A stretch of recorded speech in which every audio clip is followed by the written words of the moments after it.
제가 23살 때 입시학원에서 강사로 일했다는 사실 알고 계신 분 있으세요? 아무도 없었죠. 23살 때부터 한 3년 정도 입시학원에서 강사를 일했었거든요. 그때 공부를 정말 열심히 했어요. 아이들한테 누군가를 가르친다는 게 굉장히 내가 정확하게 알고 자신이 없으면은 남 앞에서 이야기하는데 위축이 될 수밖에 없고 자신감이 떨어질 수밖에 없거든요. 어제 퇴근하면서 모 직원 강의에 대한 이야기를 했더니 굉장히 두렵고 부담감도 크지만 이것을 통해서 내가 성장하고 있다는 걸 느끼고 있어서 굉장히 긍정적이라는 이야기를 해줬어요. 굉장히 감사했고요. 그런 의미에서 또 우리 8명의 강사님들이 직원 강사님들이 강의를 준비해 주셨는데 더 많이 공부하고 더 자신감 있게 강의 잘 해주셨으면 좋겠다는 기대감도 있고요. 첫 번째 강의죠. 오늘 강의 준비하시는 내용도 한번 같이 봐드리고 했었는데 제가 좀 정신이 없어가지고 못 봐드려 죄송하지만 그래도 잘 준비를 하셨을 것 같아요. 우리 김효서 팀장님, 우리 복지관 사례관리와 지역사회 보호 사업의 규규와 특징을 중심으로 우리 김효서 팀장님께서 첫 번째 강의를 시작해 주겠습니다. 강사님 자리에 따로 모셔드렸죠? 네, 우리 강사님 첫 번째 강의 큰 박수로 환영해 주셨으면 좋겠습니다.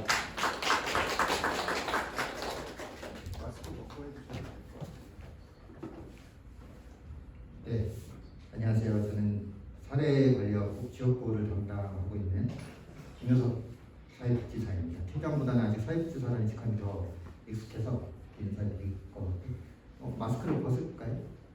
네. 마스크 벗겠습니다.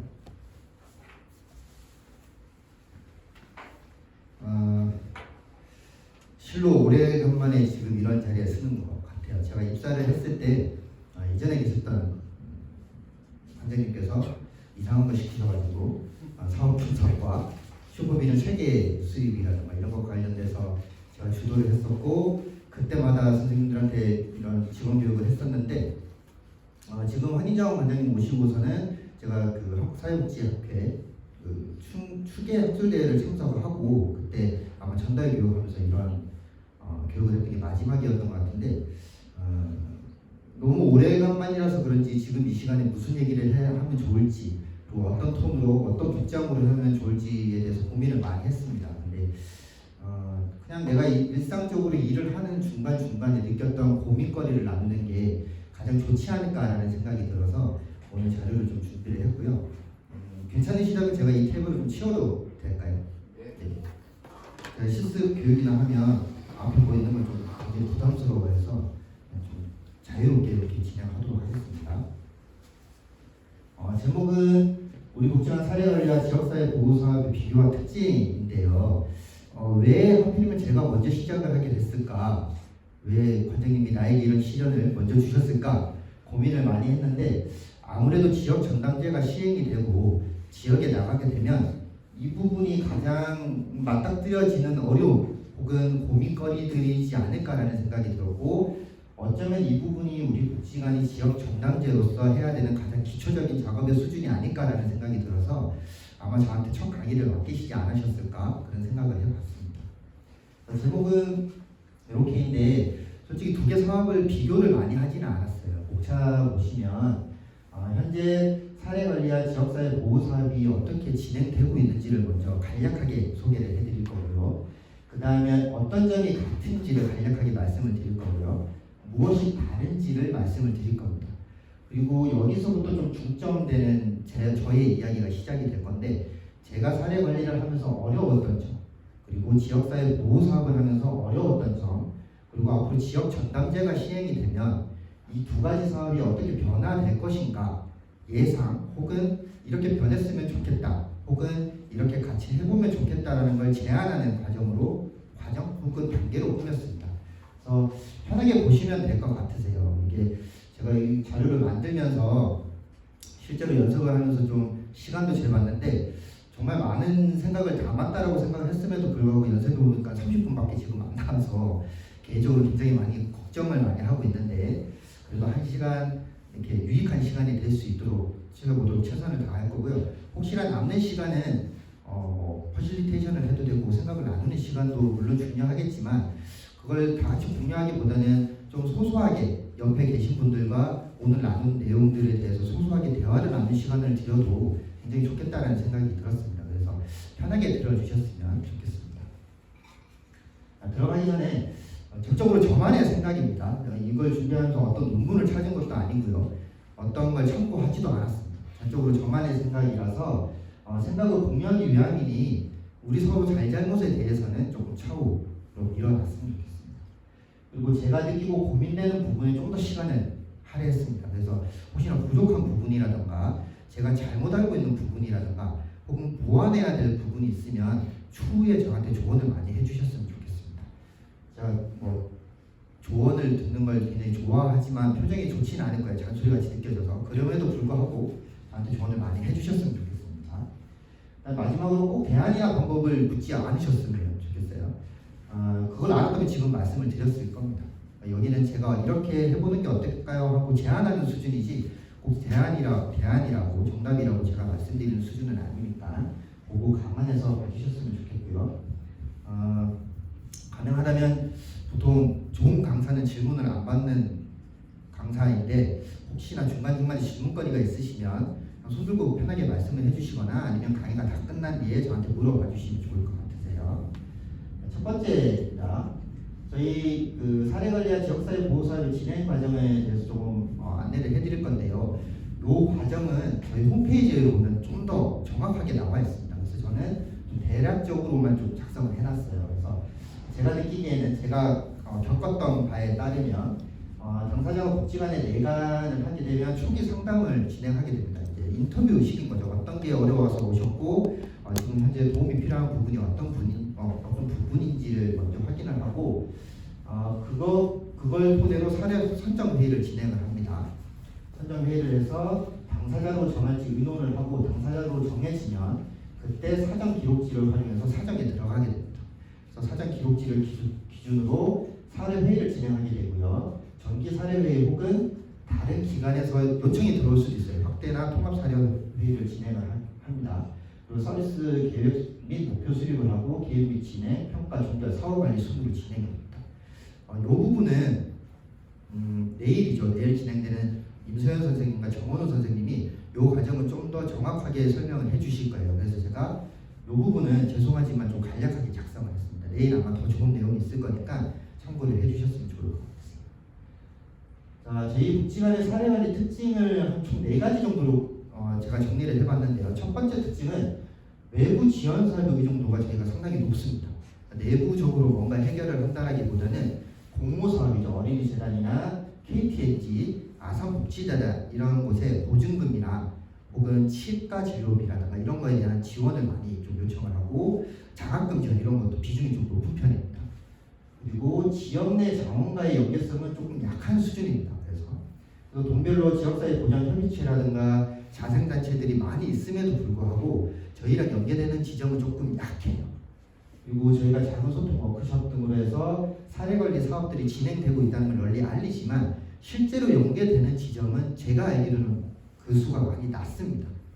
저희 특징이고요. 그 다음에 주거환경 지원이라든가 일부 서비스 내부 자원 조직팀 연계로 해서 진행이 됩니다. 특히 많이 되고 있는 게 주거환경 개선 사업이죠. 가서 같이 청소해주고 그런 사업들을 많이 하고 있고 또 한 가지 특징은 몇 년 전부터 진행된 사례관리 전 직원화로 대부분의 직원들이 지금 기초교육을 다 이수를 하셨어요. 그래서 저희 복지관의 사례관리가 강점 관점과 해결 중심 모델 혹은 다른 모델로 운영이 되고 있다는 점은 어느 정도 다 인지를 하고 계세요. 그래서 제 예상에는 어떤 분이 사례관리 팀을 오셔도 깊게 상담을 들어가는 거에 대해서 어려움을 느끼시지 전체적인 과정을 진행함에 있어서는 큰 어려움을 느끼시지는 않으실 것 같으세요. 여기까지가 제가 생각하는 사례관리의 특징이고요. 다음으로는 지역사회 보호사업의 진행 과정입니다. 그래서 지역사회 보호사업 내에는 총 3개 파트로 나뉘어져 있어요. 처음은 지역사회 보호사업, 원래 보호사업이죠. 급식 지원사업이라든가 보건의료, 경제지원, 일상생활지원, 정서지원 등이 포함되어 있고 여기에는 나들이를 간다거나 기초의약품을 전달한다거나 임의용 서비스 그런 게 포함되어 있고 서비스 제공 사업 중에서는 키다리 선생님, 한부모 지원 사업, 다문화 가족 지원 사업 이렇게 분류가 되어 있습니다. 그리고 공모 사업은 둘 모두를 엮고 있습니다. 진행 과정은 서비스 1대가 오면 급식 지원에 한해서 방문 상담이 이루어지고요. 급식 서비스 대상자 판정 회의를 한 다음에 대상자 등록을 하고 서비스를 제공합니다. 여기에서 뒤에 또 특징이 나오겠지만 기타 지역사회 보호사, 보건의료나 경제지원, 일상생활지원 이런 사업들은 이 급식 지원의 상담을 거친 분들이 주된 대상이 되세요. 지금 현재 저희 복지관은. 그래서 따로 뭐 다른 상담이 들어가거나 그러지는 않습니다. 그분들을 대상으로 중점적으로 서비스를 진행을 하고 혹은 다른 어떤 그 요구가 있는 분들이 오시면 해당되는 서비스가 있으면 안내를 해서 연계를 해드리고 저희 복지관에 그 서비스가 없으면 유선 장복이나 노복이나 다른 기관에 이관이라기보다는 다른 쪽에 안내를 해주는 편입니다. 사례 관리보다는 굉장히 그 상담 과정 혹은 진행 과정이 간소화가 되어 있는 상황이죠. 그래서 특징을 보면 아까 말씀드렸듯이 급식 서비스를 제외하면 제대로 된 사회복지 상담이 이루어지지는 않아요. 그러니까 타 사업의 대상자 선정 자체가 급식 지원 대상자를 우선으로 하고 필요한 서비스가 있으면 그걸 연계해주는 수준이지 뭐 사례 관리처럼 강점과 해결 중심 모델을 해서 진행하지는 않습니다. 최근 몇 년간 제 기억으로는 현정혁 선생님이 가장 먼저 이걸 시도를 하셨는데 가능하다라면은 직접적으로 찾아가서 서비스를 제공하는 그런 사업 내용들이 많이 변경이 되고 있습니다. 특히 찾아가는 명절 지원 사업이라든가 찾아가는 외식 지원 사업이라든가 여기에는 안 썼는데 임용 서비스도 지금 지역 내로 나가서 하려고 굉장히 많이 전환 작업을 준비 중에 있고요. 코로나만 아니었으면 올해 무료급식이나 밑반찬이라든가 외식 지원도 좀 더 지역 친화적으로 가려고 많이 노력을 많이 시도를 했을 거고 앞으로도 그렇게 시도를 할 예정입니다. 세 번째로는 보호의 범위가 상당히 넓어졌습니다. 그래서 사업 진행의 범위를 폭넓게 설정을 할 수가 있다라는 장점이 생기게 됐어요. 그러니까 예전에는 흔히 이제 복지관 하면 저소득 계층들을 많이 지원을 해주는 고정관념이 있게 마련인데 최근 들어서는 저소득 계층뿐만 아니라 일반 분들에게도 일반 지역 주민들에게도 서비스를 제공하려고 많이 노력을 하고 있어요.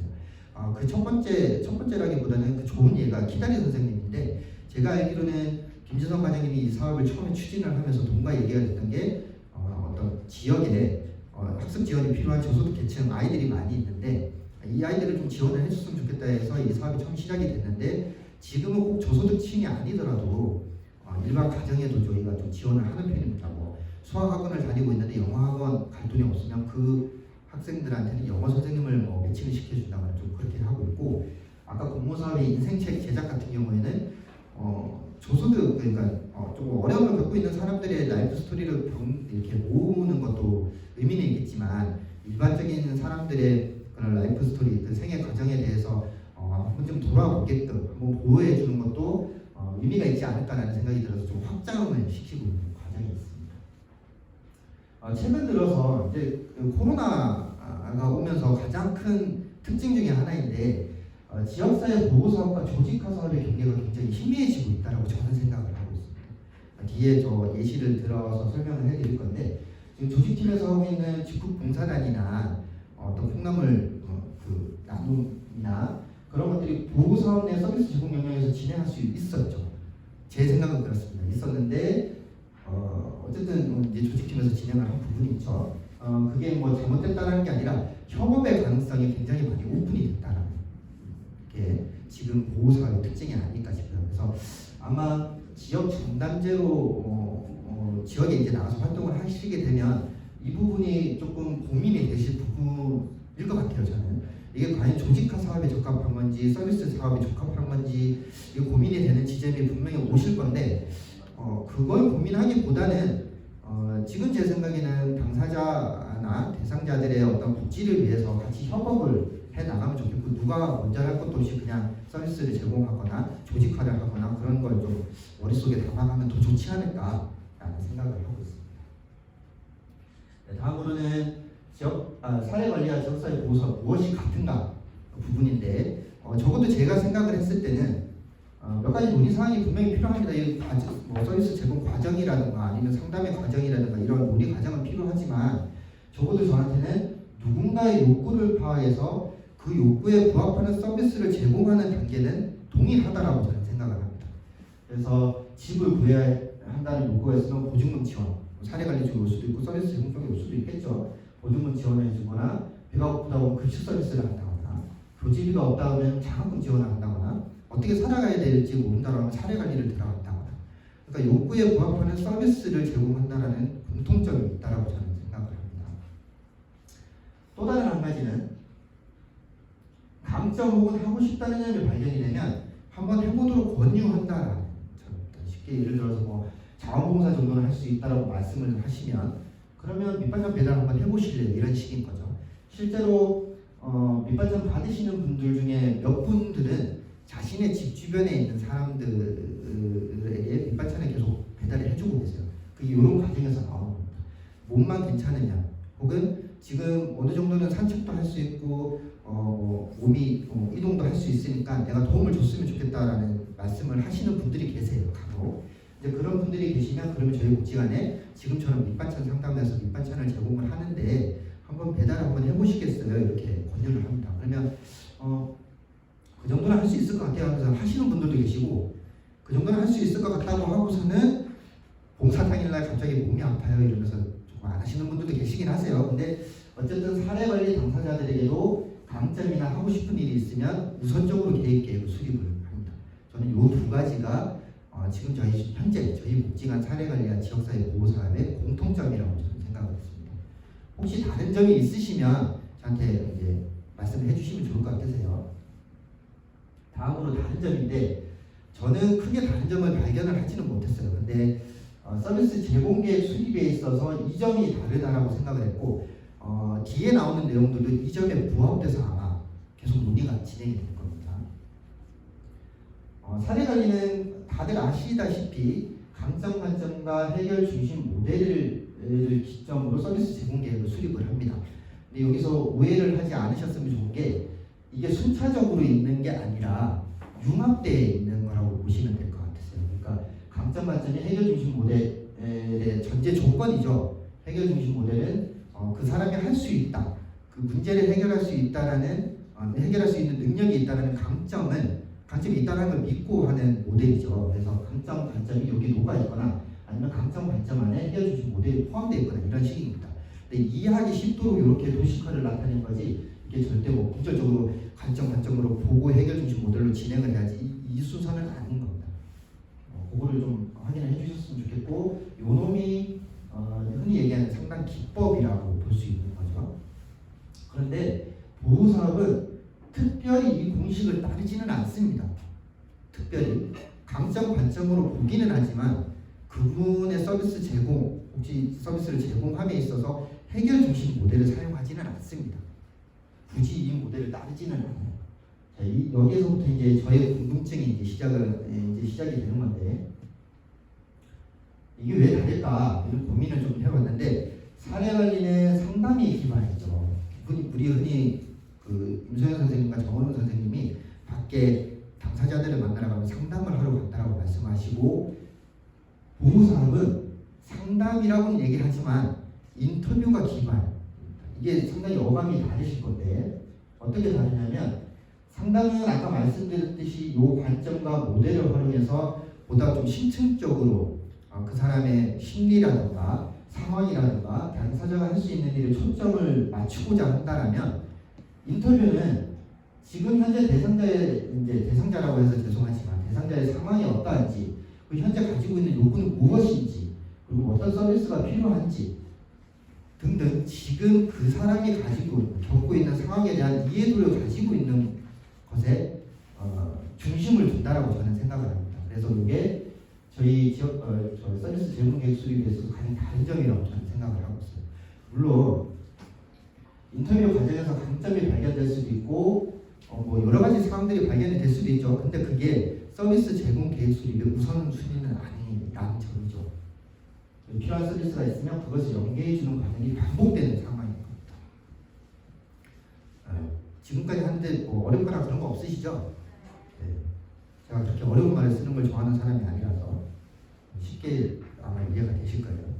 네. 굉장히 불안합니다. 지금 제가 잘하고 있는 건지 아니면 단장님이 원했던 부분이 이게 맞는 건지 불안하지만 그래도 이 점에 대해서는 한 번쯤 얘기를 하고 싶었던 부분이니까 자신감을 가지고 해보도록 하겠습니다. 자, 여기서 아마 좀 더 심오한 내용들이 들어가기 시작을 할 거예요. 저희 사례관리를 하면서 어려웠던 점이 저희 복지관 사례관리는 강점 관점이 기반이 된 해결 중심 모델을 활용을 하고 있습니다. 혹은 다른 이론을 할 수도 있겠죠. 해결 중심 모델은 아까 말씀드렸듯이 당사자가 직접 문제를 해결할 수 있는 강점이 있다는 것을 믿고 시작하는 모델이죠. 그래서 그 점을 인파워먼트 해주는 것이 목적 중에 하나입니다. 근데 우리 주간 조회 시간 때 사례회의를 한번 리마인드를 한번 해볼게요.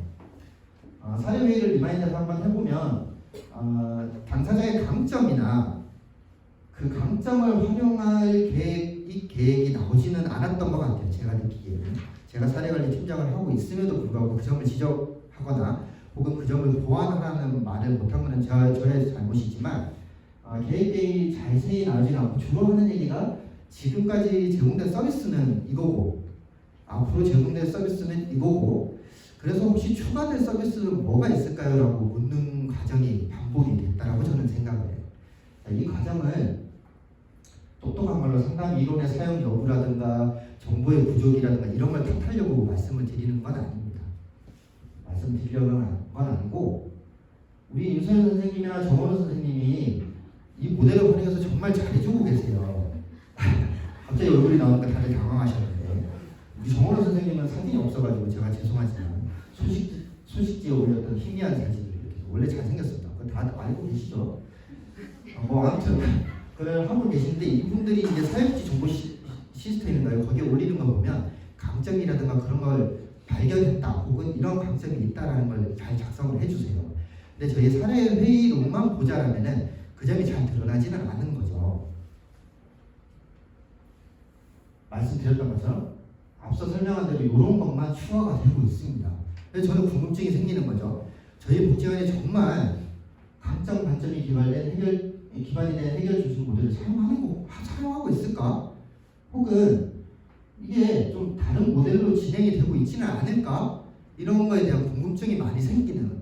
그리고 이 점이 많이 고민인 겁니다. 그리고 앞으로 사례관리 팀장을 제가 언제까지 할지는 모르겠지만 사례관리 팀장이 되면 이 점에 대해서 한 번쯤은 우리 팀원들과 굉장히 심도 있게 얘기를 해야 되지 않을까라는 부분이 있어서 이 질문을 던지는 건데 왜 그러냐?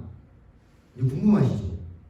왜 제가 자꾸 저런 얘기를 하지? 이런 표정들이신데 자꾸 특히 우리 김진성 과장님이 더 어떻게 더 흥미로운 얘기가 나올까 하면서 계속 저를 쳐다보시는 것 같은데 어쨌든 저는 강점 관점인데 저는 강점을 찾기가 너무 힘들었어요. 나가서 그 사람의 강점을 찾거나 아니면 그 사람의 얘기를 들으면서 강점화를 시킬 걸 찾아야 되는데 그걸 못 찾게 되는 거죠. 이해가 안 가시죠? 그 찾으면 뭐 이렇게 딱 보면 나오지 않아 이런 분들 계실 거고 굳이 그런 걸 찾아야 되나?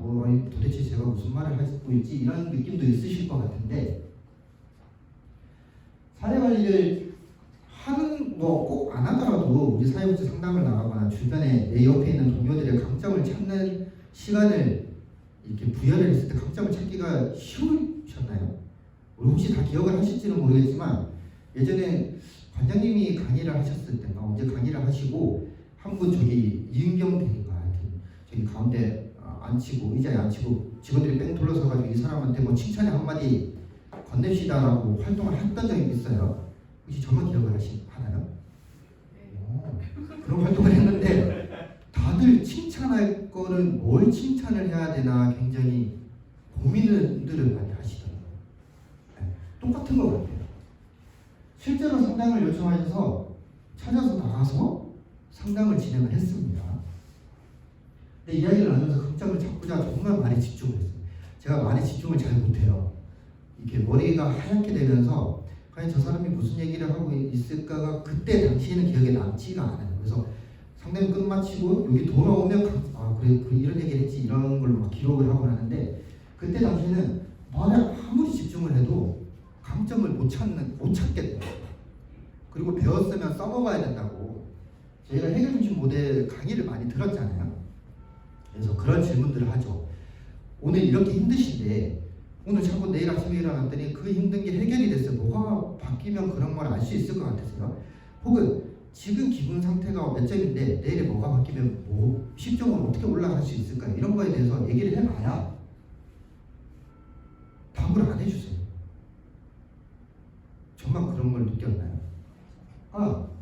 그분들이 하는 얘기는 쉽게 얘기하면 무수히 부정적인 말들이죠. 제가 사는 게 너무 힘듭니다. 뭘 해보려고 해도 잘 안 돼요. 제가 사는 게 너무 힘들어요. 이런 말들을 제가 듣고 있는데 강점을 찾기가 너무 어려웠어요. 저는 솔직히 말씀드리면 너무 힘들었어요. 설사 이게 강점인가 싶어서 발견을 했잖아요. 근데 그게 강점이 맞을까라는 의심이 들었어요. 내가 찾는 게 정말 강점이 맞아? 그런 의심이 드니까 그분한테 그래도 잘하고 계세요 이런 말이 쉽사리 안 나왔습니다. 제가 왜 이런 말을 드리냐면, 이런 말씀을 드리냐면, 물론 저만 그러면은 다행이죠. 저만 이제 좀 더 연습을 하고 노력을 하고 공부를 하면 되니까. 근데 지역 전단지가 시행이 되고 누군가는 계속 이런 상담이 진행이 될 건데 이런 비슷한 어려움을 겪으실 것 같아가지고 한번 얘기를 나눠보고 싶었습니다. 이걸 어떻게 하면 강점을 잘 찾을 수 있을까? 그런 고민거리. 물론 정답을 찾을 수는 없겠죠. 이 자료를 준비하면서 지나가는 말로 이제 소연쌤이랑 원우쌤한테 이런 걸 고민을 얘기를 하면 둘도 아직까지 그렇게 많이 했음에도 불구하고 강점을 찾는 게 어렵다라고 말씀을 하세요. 쉬운 데는 아니겠죠. 그럼에도 불구하고 이런 점이 좀 지역 전담제를 하면서 나가면 고민거리로 남기지 않을까? 저는 심지어 이런 말들, 이런 상황을 거치면서 내가 사회복지사로서 자질이 부족한가 이런 것까지 생각을 하기 시작을 했거든요. 좀 미리 좀 많이 논의를 하고 방법이라든가 그런 거에 대해서 노하우에 대해서 같이 고민을 하고 나가면 좋지 않을까라는 생각이 들어서 한번 전달을 해봅니다. 그래서 이런 점이 있으니까 예전에 사례관리를 잘했던 다른 기관의 또 후배한테 나 강점을 찾는 게 너무 힘들다라고 토로를 한 적이 있어요. 그러니까 그 친구가 아니 그분 그렇게까지 힘들었는데 지금까지 안 죽고 살아 계시잖아요. 어떻게든 살려고 노력을 하시잖아요. 그것도 강점이 될 수 있지 않을까요? 라고 얘기를 하는 거예요. 맞는 얘기죠. 저 역시 이렇게 얘기를 할 수도 있습니다.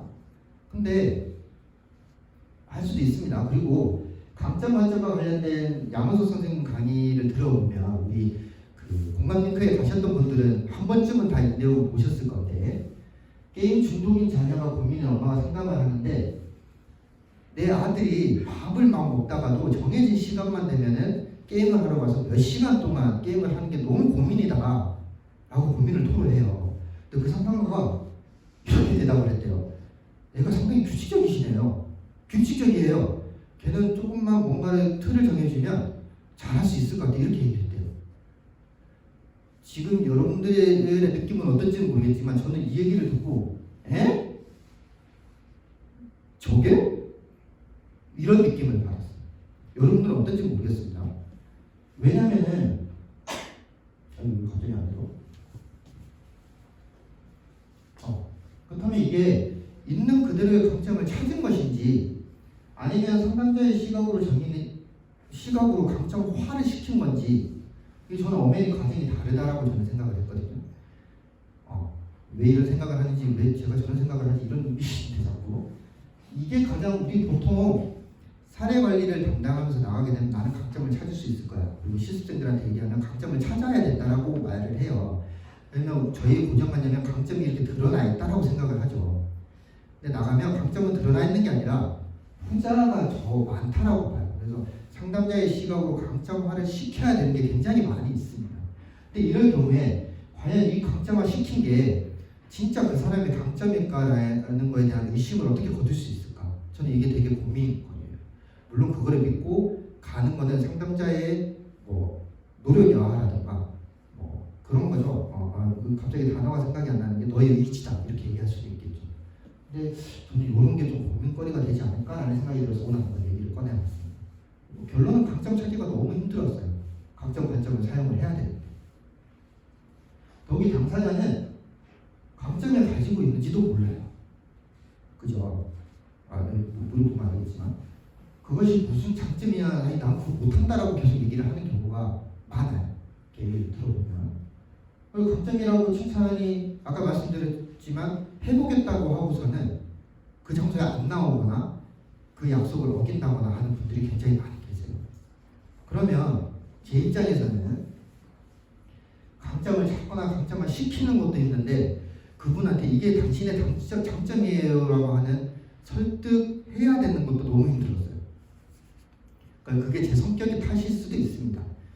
아니라는데 왜 계속 요구를 해야 되지? 이런 게 저는 좀 있어서 이게 그래서 힘들었다라고 저는 얘기를 하고 싶었어요. 그래서